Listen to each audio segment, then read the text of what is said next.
और आइए सबसे पहले बात कर रहे हैं हम आज की एक सबसे बड़ी खबर के साथ। कल आपको बताया था कैसे नोट ही नोट मिले हैं। आज आपको बताएंगे कि देश का यह सबसे बड़ा कैश कांड है। जी हां, इससे ज्यादा कैश आज तक देश में नहीं मिला किसी कारोबारी के घर से। ये देखिए, कल आपको दिखाए थे खजाना, ये मैंने बताया था लगभग 160 करोड़ रुपए गिने गए थे, लेकिन अभी भी गिनाई जारी थी, रेड जारी थी और ये आंकड़ा कहां तक पहुंचा है आइए आपको ये बताने जा रहे हैं। देखिए जरा, 160 करोड़ से ये आंकड़ा कहां तक पहुंचा है ग्राफिक के जरिए जरा आप देखिए। 3 जगह एक साथ रेड की गई। जी हां, 3 जगह पर एक साथ रेड हुई। एक टीम ने कन्नौज में छापे मारे, दूसरी टीम का कानपुर में छापा पड़ा और कानपुर से 177 करोड़ कैश मिला है। कन्नौज से 4 करोड़ कैश बरामद हुआ है और पीयूष को कन्नौज टीम लेकर गई है। पीयूष जैन जो कि इत्र कारोबारी है, उसे कानपुर से कन्नौज लेकर गई है। कन्नौज के घर पर रेड जारी है। टीम लगातार अलग अलग कमरों को खोल रही है। कई कमरों की चाबी गायब है। आपको बताऊं, कमरे खोलने के लिए तालों को तोड़ दिया गया है। 2 दिन तक यह रेड अभी चल सकती है। सोचिए, अभी 2 दिन और छापेमारी चल सकती है। गुरुवार सुबह एक साथ यह छापेमारी शुरू की गई थी। मुंबई में भी कई ठिकानों पर रेड की गई है। फैक्ट्री, कोल्ड स्टोर पर भी छापेमारी की गई और पेट्रोल पंप पर भी रेड की गई है। 40 घंटों तक, जी हां, थोड़े बहुत नहीं, 40 घंटों तक नोट गिने गए हैं। कानपुर में घर में तहखाना भी मिला है। यह है इसकी हकीकत। आइए अब आपको बताने जा रहा हूं मैं कि कैसे जो कन्नौज में टीम पहुंची है वो उन घरों के ताले तोड़ रही है, कमरों के। ये देखिए ताले को काटा जा रहा है, वो तस्वीरें मैं आपको दिखा रहा हूं। ये देखिए ताला काटने की मशीन है। कन्नौज के घर में टीम पहुंची है और कन्नौज के घर में बहुत से कमरे हैं। उन कमरों में लॉक लगे हैं, चाबियों के झोले भर के गुच्छे आए हैं और पता नहीं किसकी कौन सी चाबी है। ताले खुल नहीं रहे, इसलिए तालों को काटना पड़ रहा है। जरा रिपोर्ट देखिए।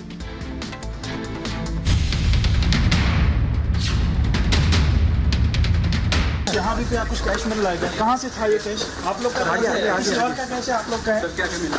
किसी और का कैश है कि आप लोग का है? जिसके घर से 177 करोड़ की काली कमाई निकली हो, वो भला सवालों के जवाब क्या देगा? इत्र कारोबारी पीयूष जैन के बेटे प्रत्यूष जैन को इनकम टैक्स की टीम कल ही कन्नौज लेकर पहुंची थी। आज पिता पीयूष जैन को भी इनकम टैक्स की टीम कानपुर से कन्नौज के लिए लेकर निकली थी। जी, ये बुधवार से चल रही है, दोपहर 3:30 बजे से और 11 बजे तक चलती रही है शुक्रवार को। और करीब 2:30 बजे भैया को, पीयूष जैन को यहाँ से ले गए हैं। 1 घंटे में पीयूष को टीम कानपुर से कन्नौज लेकर पहुंच गई। अब कन्नौज में सैकड़ों गज में फैले इस घर की तलाशी शुरू हो गई है। इस परिसर में ही न जाने कितने कमरे हैं जिनकी चाबियों का अता पता नहीं। कई कमरों को इनकम टैक्स ने सील कर दिया तो कईयों के ताले काटे गए हैं। पीयूष जैन के घर के बाहर जो उनके जो अगल बगल के जो दरवाजे हैं उनको भी तोड़ने की कोशिश की जा रही है, जो पीयूष जैन के जो दूसरे घर हैं। और चूंकि जो चाबियां हैं उनसे ताले नहीं खुल रहे थे, इसलिए काटा जा रहा है दरवाजा और ताले को काट करके उसके बाद दरवाजा खोलने की जो प्रक्रिया है वो आगे बढ़ी है। अभी कितना और कैश छिपा रखा है कोई नहीं जानता, लेकिन इतना पैसा कि देश के इतिहास में आज तक इतना पैसा कभी किसी एक कारोबारी के घर से बरामद नहीं हुआ। नोटों की गिनाई पहले ही 177 करोड़ के आंकड़े को पार कर चुकी है। सीबीआईसी के हिस्ट्री में इतनी बड़ी कैश रिकवरी कभी नहीं हुई। इनकम टैक्स के केसेस में तो होती है। तो अब हम इस पे आगे जांच करेंगे। तो आइए अब आपको दिखाने जा रहा हूं मैं वो बक्से। अब सोचिए ताले कैसे काटे जा रहे हैं घर के, लेकिन ये जो नोट बरामद हुआ है, आखिर सोचिए नोट कहां चला गया? ये जो बॉक्सेस आप देख रहे हैं, इस पैसे का क्या हुआ? ये पैसा कहां गया? फुल स्क्रीन जरा तस्वीरें दिखाइए। बड़ा सवाल ये है कि आपके जहन में सवाल होगा, ये जो 177 करोड़ का कैश बरामद हुआ है, जो इन बक्सों में भरकर ले जाया गया है, वो आखिर कहां ले जाया गया है? इन पैसों का होगा क्या? ये नोट आखिर किस जगह रखे जाएंगे? तो मैं आपको बताने जा रहा हूं कि इस पैसे का आखिर अब क्या होने वाला है। इन पैसों को किस जगह पर हिफाजत से रखा जाएगा, ये आप देखिए जरा। तो इन पैसों को ये देखिए, कुछ इस तरह का लॉकर होगा, गुप्त खजाने का होगा क्या, वो मैं आपको बता रहा हूं। छापे में मिली रकम सीज की गई है। जी हां, सेफ कस्टडी में इस कैश को रखा जाएगा, पूरी तरह से सुरक्षित होगी। अभी इसे एसबीआई बैंक में रखा गया, एसबीआई का जो मुख्य ब्रांच है चेस्ट बैंक, उसमें रखा गया इस पैसे को।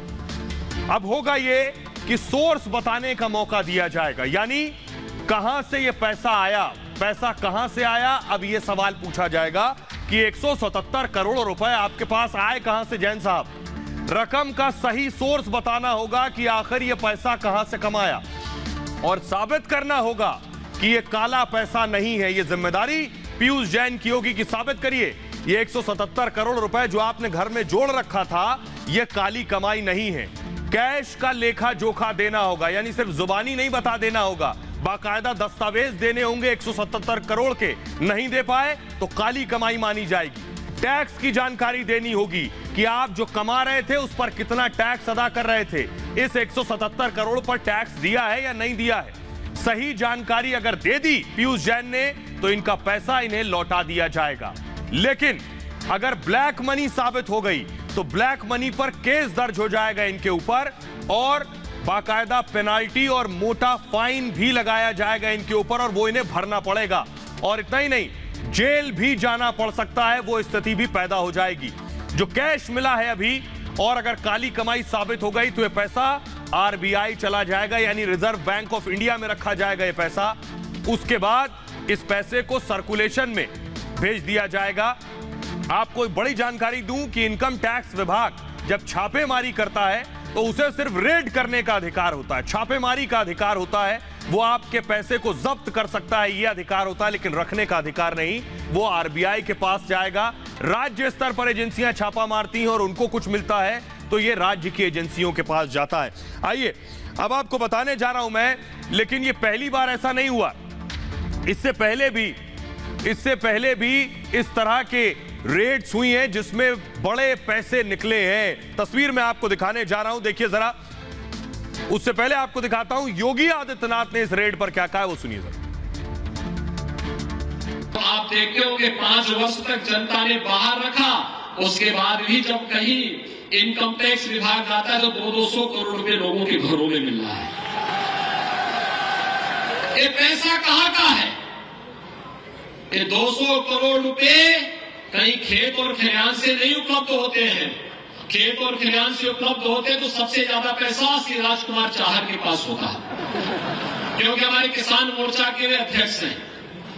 लेकिन जो लोग सत्ता से 5 वर्ष से दूर हैं, उनके पास इतनी राशि मिलने का मतलब, जब उन्हें प्रदेश की सत्ता मिली थी तो उन्होंने खूब लूट खसोट किया। तो आपने योगी आदित्यनाथ को सुन लिया, जो हमला कर रहे थे इस कैश बरामदगी पर। इतना पैसा कहां से आया? लेकिन देश में क्या पहली बार इतना पैसा किसी के घर से निकला है? जी नहीं, इससे पहले न जाने कितने काले कुबेर सामने आ चुके, लेकिन इतना ज्यादा कैश पहली बार आया। ये तस्वीर देखिए जरा, हैदराबाद की दिखा रहा हूं मैं आपको। 6 अक्टूबर 2021 को ये हैदराबाद की तस्वीर देखिए जरा। अलमारियों में कैश भरा हुआ है, कैश ही कैश है, यहां से वहां तक आपको कैश नजर आ रहा है। नोट किस तरह से ठुसे हुए, यह हैदराबाद की तस्वीर मैं आपको दिखा रहा था। हैदराबाद में कहां छापा पड़ा और कहां से इतना पैसा निकला, ये आपको बताता हूं। देखिए जरा, इस तरह की 3 तस्वीरें मैं आपको दिखाऊंगा अलग अलग जगहों की, लेकिन पहले बात हैदराबाद की। हैदराबाद में क्या हुआ? 6 अक्टूबर को हैदराबाद में रेड पड़ी। कहां रेड पड़ी? हेटेरो फार्मास्यूटिकल पर रेड डाली गई और आयकर विभाग ने इस छापे को मारा था, यानी इनकम टैक्स विभाग की रेड थी। ये भी 550 करोड़ की संपत्ति जब्त हुई थी। कितनी संपत्ति? 550 करोड़ की संपत्ति जब्त हुई। गड्डियों से अलमारियां भरी हुई थी, जो आप देख रहे हैं अलमारी इसी तरह भरी हुई थी गड्डियों से अलमारी। अलमारी में 142 करोड़ कैश मिला, सिर्फ अलमारी के अंदर ही 142 करोड़ रुपए रखा था। कुल जब सारी गिनाई नोटों की हो गई तो 142 करोड़ 87 लाख रुपए कैश मिला था। यहां से 16 बैंक लॉकर्स बरामद हुए थे। आइए एक और तस्वीर मैं आपको दिखाने जा रहा हूं। यह हैदराबाद की बात हो गई, मध्य प्रदेश में भी रेड हुई। मध्य प्रदेश में रेड हुई 1 अक्टूबर को। देखिए जरा इंदौर की तस्वीरें मैं आपको दिखा रहा हूं। ये देखिए फुल स्क्रीन नोटों की गड्डियों की भरमार है। ये नोट बरामद हुए, करोड़ों रुपए बरामद हुए। ये मध्य प्रदेश में रेड हुई थी, वहां से ये पैसा निकला है। यानी इस तरह से रेड के बाद काली कमाई का खजाना अलग अलग जगह से निकला, लेकिन धन कुबेर का खुलजा सिमसिम और अधिकारी के पास से कैसे ये कैश स्कैंडल का पता चला वो आपको बताता हूं। देखिए जरा कि क्या क्या मिला इस घर से जब मध्य प्रदेश के इस घर में छापा मारा गया। देखिए जरा अक्टूबर 2021 में इंदौर में ये छापेमारी हुई और इस छापेमारी में सरकारी अधिकारी था जिसके घर पर रेड की गई। आर्थिक अपराध शाखा ने ये रेड की थी। 19 लाख कैश बरामद हुआ इस छापे में। रईसी देख अधिकारी भी हैरान रह गए, यानी जो रेड करने अधिकारी गए थे वो भी रहन सहन देखकर हैरान रह गए। 3 करोड़ का एक फार्म हाउस का पता चला, उसके दस्तावेज मिले। 3 करोड़ की कीमत का एक बंगला भी मिला। 1 करोड़ के 2 फ्लैट मिले घर से और 4 करोड़ की जमीन के कागजात मिले। अफसर की सैलरी 50,000 रुपए महीना। सोचिए जरा, तनख्वाह थी 50,000 और करोड़ों की संपत्ति। 1 करोड़ की 3 लग्जरी कार भी उसके घर से मिली है। बंगले में रूफटॉप गार्डन था। सोचिए 50,000 रुपए सैलरी थी, 25,000 का एक बोनसाई पौधा भी मिला। सोचिए 25,000 का। आइए अब आपको दिखाता हूं, मध्य प्रदेश की बात हो गई, बिहार की तस्वीर दिखाने जा रहा हूं। जरा बिहार की ये तस्वीरें देखिए और देखकर आप अंदाजा लगाइए बिहार के घर में जब यहां रेड हुई तो देखिए जरा मशीन से नोट गिने गए। नोटों की गड्डियां आप देख रहे हैं। 18 दिसंबर को ये रेड हुई थी, 18 दिसंबर 2021। ये इंजीनियर के घर पर रेड हुई थी। आइए अब आपको बताते हैं इंजीनियर का ये जो काला साम्राज्य है वो पूरा काला साम्राज्य आपको दिखाने जा रहे हैं। रेड में क्या क्या मिला था, क्या क्या निकल कर आया था। तो इस तरह के कैसे ये अपनी काली कमाई इकट्ठा करते हैं ये आपको मैं बता रहा हूं। देखिए जरा बिहार में इंजीनियर के घर कितना पैसा मिला ये देखिए जरा। ग्रामीण कार्य विभाग में ये इंजीनियर थे। इंजीनियर साहब दिसंबर 2021 में इनके ठिकानों पर रेड की गई और बिहार विजिलेंस ने ये छापेमारी की थी। जल्दी से मूव करेंगे। इसे घर से मिला था लाखों का कैश, यानी जो कैश था वो उनके घर से मिला था। 60 लाख कैश बरामद हुए थे। जी हां, 60 लाख। नोटों के बंडल देखकर होश फाख्ता हो गए थे, होश उड़ गए थे जो अधिकारी रेड करने गए थे। सोने चांदी के जेवरात भी घर से मिले थे। 3 किलो चांदी मिली थी घर से और आधा किलो सोना मिला था रेड के दौरान। कई जमीनों के कागजात भी मिले थे जांच एजेंसी को। बैंक की कई पासबुक बरामद हुई थी।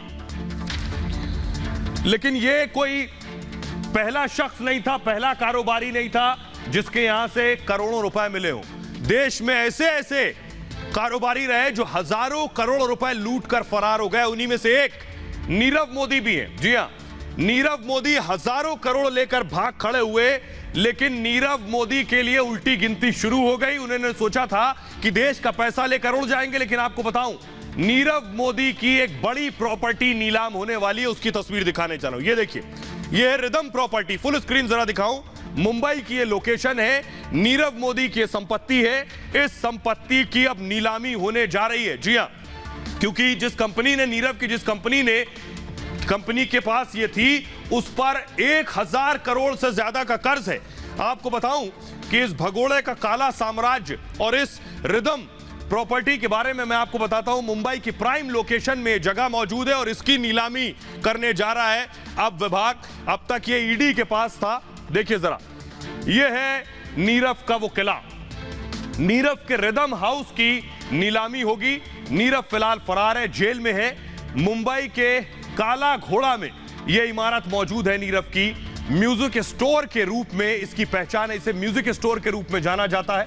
70 साल पुराना है यह रिदम हाउस और ईडी ने इसे जब्त किया था। और उसके बाद से 2017 में आपको बताऊं कि नीरव ने इसे 32 करोड़ में खरीदा था। नीरव की फायर स्टार कंपनी है, उस कंपनी ने इसे खरीदा था। आनंद महिंद्रा चाहते थे इस प्रॉपर्टी को खरीदना। कोर्ट ऑर्डर के बाद इस प्रॉपर्टी को रिलीज किया गया। अब तक ये प्रॉपर्टी रिलीज नहीं थी। अब बैंक के पास यह अधिकार है कि वो इस प्रॉपर्टी को बेच सकती है। लोन भरपाई के लिए इसकी नीलामी की जाएगी।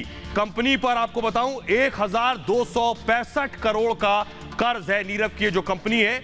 ईडी ने कुल 30 प्रॉपर्टी जब्त की है नीरव मोदी की। सूरत की फैक्ट्री भी इसमें से शामिल है। मुंबई के कई फ्लैट अब तक जब्त किए जा चुके हैं। लेकिन अकेले नीरव मोदी नहीं है, आप दो और भगोड़े हैं जिन्हें जानते हैं। नीरव को मिलाकर देश के 3 भगोड़े, देखिए तस्वीरें, उनमें विजय माल्या, नीरव मोदी के मामा मेहुल चौकसी और खुद भांजा नीरव मोदी शामिल है। यानी भगोड़ों की लिस्ट में ये 3 हैं और तीनों जितना पैसा लेकर भागे हैं वो करोड़ों में है। आइए आपको बताता हूं मैं कितना करोड़ लेकर ये तीनों फरार हुए, और सिर्फ फरार नहीं हुए, कितने हजार करोड़ अब तक इनसे वसूले जा चुके हैं। ये देखिए जरा, ये बड़ा दिलचस्प है जो मैं आपको दिखाने जा रहा हूं। देखिए नीरव मेहुल पर 14,000 करोड़ रुपए ये मामा भांजे लेकर भागे। 14,000 करोड़ रुपए। विजय माल्या 9,900 करोड़ रुपए लेकर भागा। तीनों की अगर जो पैसा लेकर भागे, तीनों को जोड़ दूं अगर मैं, तो तीनों का मिलाकर हो जाता है 22,000 करोड़। देश का 22,000 करोड़ लेकर ये भाग गए। एनफोर्समेंट डायरेक्टरेट ने तीनों से 13,000 करोड़ रुपए वसूले अब तक। 13,000 करोड़ की वसूली हो गई 22,000 करोड़ में से। जब्त संपत्तियां बेचकर इनकी वसूली की जा रही है। अब तक कुल 18,000 करोड़ रुपए जब्त कर लिए गए हैं। 9,000 करोड़ बैंकों को मिलेंगे और 4,370 करोड़ अभी भी बकाया है। तो देश की काली कमाई इकट्ठा करने वाले, देश में टैक्स ना देकर या इस तरह के हजारों करोड़ लेकर भाग जाने वाले ये सोच रहे हो कि पैसा कहीं छिपा लेंगे तो वहां से भी निकाल लिया जाएगा और कोई लेकर भाग जाएगा, ये सोचे तो ऐसा संभव है नहीं। 13,000 करोड़ की वसूली नीरव, मेहुल चौकसी और विजय माल्या से हो चुकी है। बहरहाल आगे बढ़ते हैं और अगली बड़ी खबर आज की ये है, इमरान का भस्मासुर बन गया है तालिबान। जी हां, इमरान को अब तक लग रहा था तालिबान से रिश्ते बहुत अच्छे कर लेंगे तो तालिबान का इस्तेमाल करेंगे भारत के खिलाफ कश्मीर में, लेकिन ऐसा हो ना सका। एमबीएन अगर मैं सुनाऊं, तालिबान पाकिस्तान पर गोले दाग रहा है। ये देखिए, आवाज सुन रहे हैं आप, गोलों की गड़गड़ाहट आप सुन रहे हैं। इमरान खान भी आवाज सुनकर कांप रहे हैं। तालिबान ये गोलियां और बम बरसा रहा है पाकिस्तान के ऊपर। ये जो धुएं का गुबार आप देख रहे हैं, ये धुआं तालिबान ने उड़ाया है। तालिबान ने पाकिस्तान को धुआं कर दिया। दूसरी तस्वीर मैं दिखाऊं आपको जरा, ये देखिए जरा, रात की तस्वीर आप देख रहे हैं। रात को भी गोलीबारी हो रही है। 30 मिनट तक गोलीबारी चलती रही। फुल स्क्रीन ये तस्वीर देखिए जरा। आवाज अगर मैं सुनाऊं आपको, तालिबान किस तरह इमरान खान के पाकिस्तान पर बम और गोले बरसा रहा है। इमरान खान ने सपने में भी नहीं सोचा होगा कि तालिबान गोलियों की नाल खुद पाकिस्तान की तरफ घुमा देगा, तोप की नाल, और उसके बाद इमरान खान पर ही बम बरसाए जाएंगे। आइए आपको बताता हूं मैं कि तालिबान से पंगा और हाथ मिलाना कितना महंगा पड़ रहा है इमरान खान को। देखिए जरा, हुआ क्या ये मैं आपको बताने जा रहा हूं। दरअसल पाकिस्तान तालिबान के बीच जंग शुरू हो गई है। इमरान खान को अब तक लग रहा था ऐसा शायद होगा नहीं। सीमा पर दोनों सेनाएं इस वक्त आमने सामने हैं। एक तरफ तालिबानी है तो दूसरी तरफ पाकिस्तानी सेनाएं हैं। पाकिस्तानी सेना ने, आपको बताऊं, कि फायरिंग की। तालिबान ने तोपों से जवाब दिया, अपनी तोपें लगा दी हैं बॉर्डर पर तालिबान ने। करीब 30 मिनट तक गोलीबारी हुई दोनों के बीच। पाक अफगान सीमा को लेकर विवाद हो गया। जी हां, बॉर्डर को लेकर उनके बीच भी विवाद शुरू हो गया है। बॉर्डर पर पाकिस्तान तारबंदी कर रहा था, यानी तार लगा रहा था। तालिबान ने क्या किया, वो जो तार का बाड़ा था वो उखाड़ कर फेंक दिया पाकिस्तानी सेना के सामने। तारों का जो बंडल था उसे न सिर्फ फेंका बल्कि तालिबानी अपने साथ भी उठा कर ले गए। तालिबान ने तारबंदी को अवैध बताया है। उन्होंने कहा बॉर्डर तो हम नहीं मानेंगे, जो तार लगाया है वो भी साथ लेकर चले गए। मुल्ला याकूब ने इलाके का दौरा किया है और तालिबान का रक्षा मंत्री है मुल्ला याकूब। तो कैसे पाकिस्तान और तालिबान के बीच टसल बढ़ गई है वो मैंने आपको दिखाया। लेकिन एक बड़ी चीज ये आपको याद होगा, भारतीय पत्रकार ने इमरान खान से पूछा था तालिबान पर सवाल, तो इमरान खान भाग खड़े हुए थे। आज इमरान खान को पता चल रही हकीकत, जरा रिपोर्ट देखिए।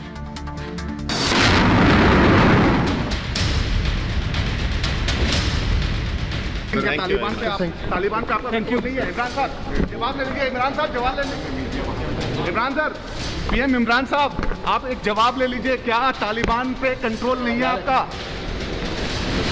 जिस भारतीय रिपोर्टर के सवाल से इमरान कभी तिलमिला उठे थे, Don't push. Sir, thank you. Don't push. He is replying.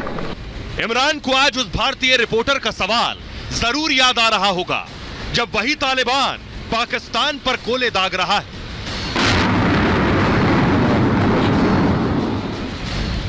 वैसे कहावत पुरानी है, बोया पेड़ बबूल का तो आम कहां से होए। यही इमरान कल तक दुनिया के सामने तालिबान के लिए बैटिंग कर रहे थे, उसे पाल पोस रहे थे। Some of the Pakistani Taliban groups actually want to talk to our government, for some peace, for some reconciliation, and we are in talks with some of the groups. What we hope is that this TTP. Are you in talks with the TTP? With some of them, yes. You see, there are different groups which form the TTP. Yes, so we are in talks with some of them. लेकिन batting के जवाब में इमरान को तालिबान बम के गोले दे रहा है, तो वहीं दूसरी तरफ अब तालिबान के मसले पर विपक्ष ने भी इमरान के खिलाफ मोर्चा संभाल लिया है। पाकिस्तान पीपल्स पार्टी के सांसद और पूर्व सीनेट चेयरमैन रजा अब्बानी इमरान सरकार से पूछ रहे हैं कि जिस तालिबान ने फेंसिंग से रोक दिया उसके पीछे क्यों भाग रहे हैं। इमरान सरकार ने तालिबान के सामने क्यों सरेंडर कर दिया।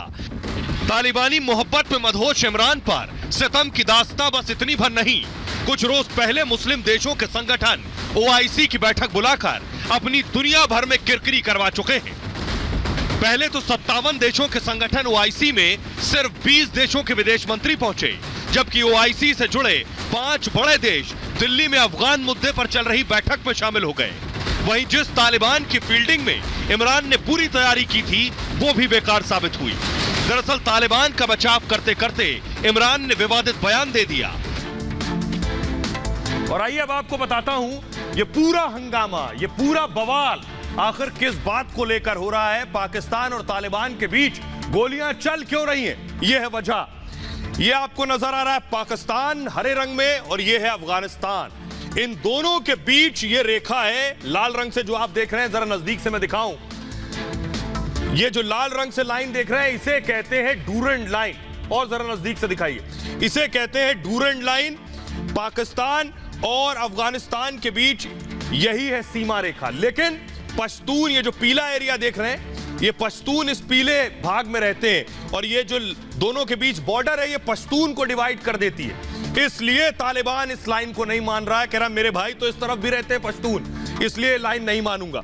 आइए अब आपको दिखाने जा रहे हैं इसी फेंसिंग की तस्वीरें मैं आपको दिखा रहा हूं। ये देखिए, ये जो आप देख रहे हैं फेंसिंग, ये जो आप कटीली तारे देख रहे हैं, ये वही डूरंड लाइन है जिसको अब तालिबान मानने को तैयार नहीं है। वो कह रहा है हम तो नहीं मानेंगे, कोई लाइन बिछानी है बिछा लो, कोई कटीली झाड़ी लगानी और तार लगाना है लगा लो। आइए आपको बताते हैं इस विवाद की पूरी वजह क्या है। देखिए, विवाद की वजह यह है पाक अफगान के बीच सीमा है डूरंड, जो मैंने आपको बताया। डूरंड के दोनों तरफ पश्तून आबादी रहती है, यानी इस तरफ भी और उस तरफ भी।